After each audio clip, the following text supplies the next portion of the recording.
What we're really enabling is organizations and people in general to be able to make better decisions with the data that we have at our fingertips.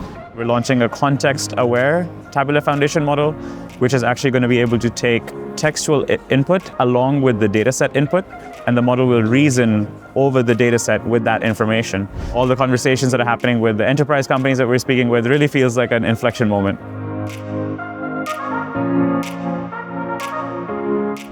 Welcome to Conversations by Nebius at Slush 2025, and I'm here with Suraj Gambhir, co-founder of Prior Labs. Welcome. Thank you so much for joining us. Yeah, thanks for having me. You are building foundational models for tabular data, right? So tell us more about Prior Labs. Like, what problem did you set out to solve, and what was the moment that you realized that this was a real opportunity?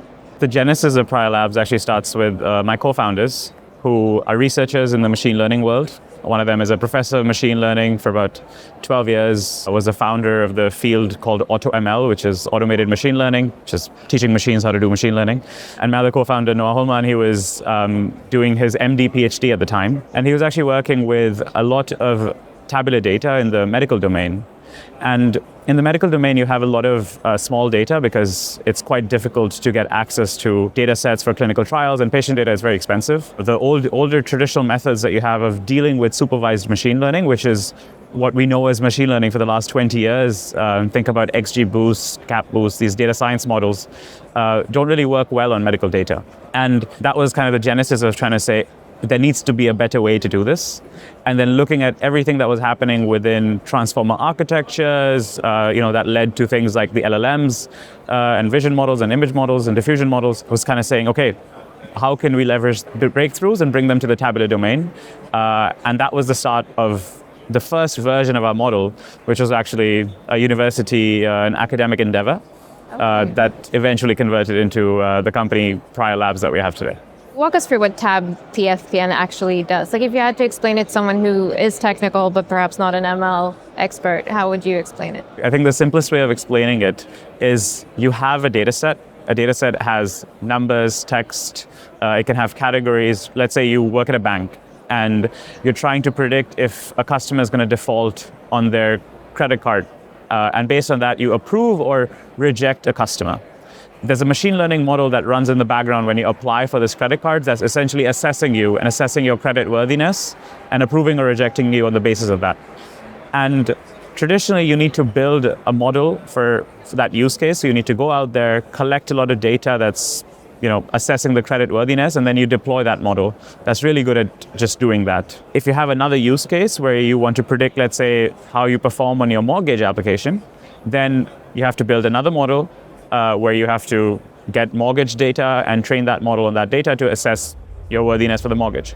Now, let's say you have to have a completely different use case and you want to categorize your transactions and see if you spent on food, or if you spent on restaurants, or if you spent on a flight ticket. You need to build a model that's really good at doing that. And large companies have thousands of these models in production.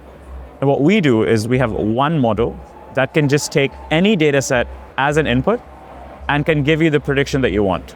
So whether you want to try to predict where your credit default rate, or you want to try to predict what type of transaction it is, it gives you that prediction.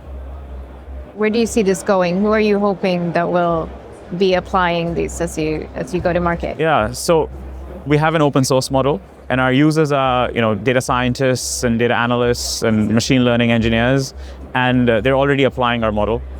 So we have almost 2.5 million downloads, and it's used across thousands of use cases, cross industry. So we have users that use it within the healthcare domain, within finance, within energy, within industrials, and so a bit everywhere, I guess. And now we're also actually working with companies together. So someone like Hitachi, for example, is our customer, who we're deploying it within railway infrastructure. So you have a lot of sensor data that is collected on rail tracks that tells you about the quality of that rail track at that given time. And you can use that information to enable maintenance of those rail tracks. And so our model can detect anomalies within these rail tracks and predict when is the right time to go and actually do maintenance on these tracks and help optimize these workflows that companies have. Another use case is in the biotech domain. Our models are being deployed to actually do complex analysis of lung diseases and try to detect when patients have lung diseases based on blood samples that are connected. So we're deploying TabPFN as part of a diagnostics platform.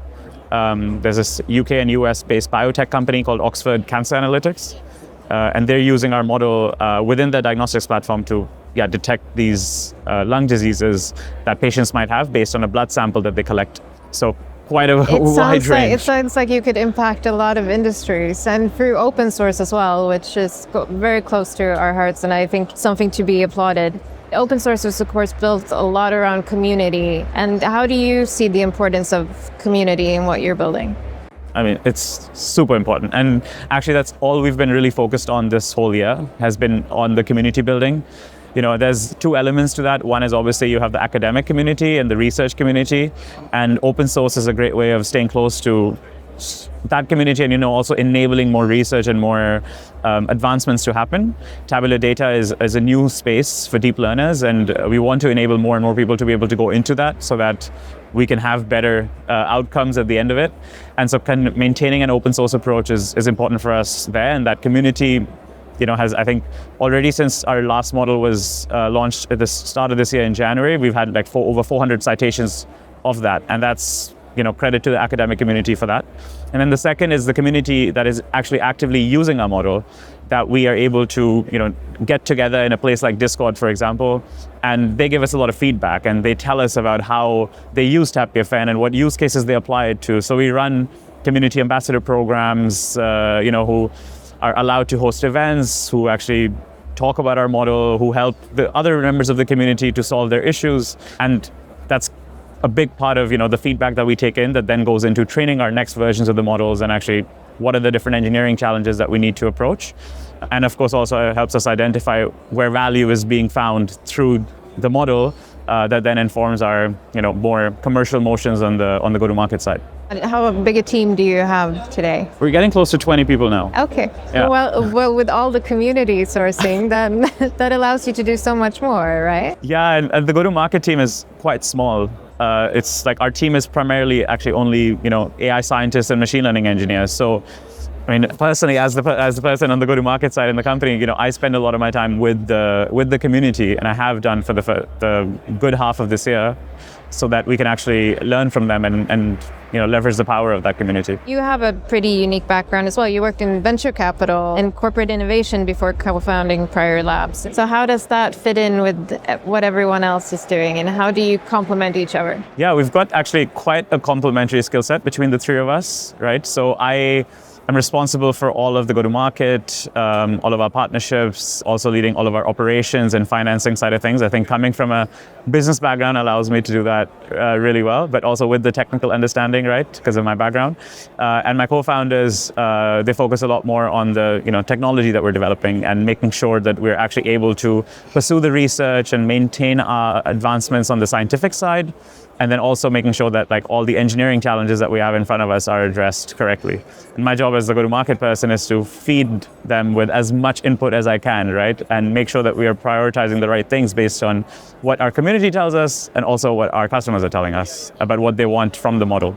And how do we package that in a way also that resonates with the customers that we want who we want to adopt the model effectively.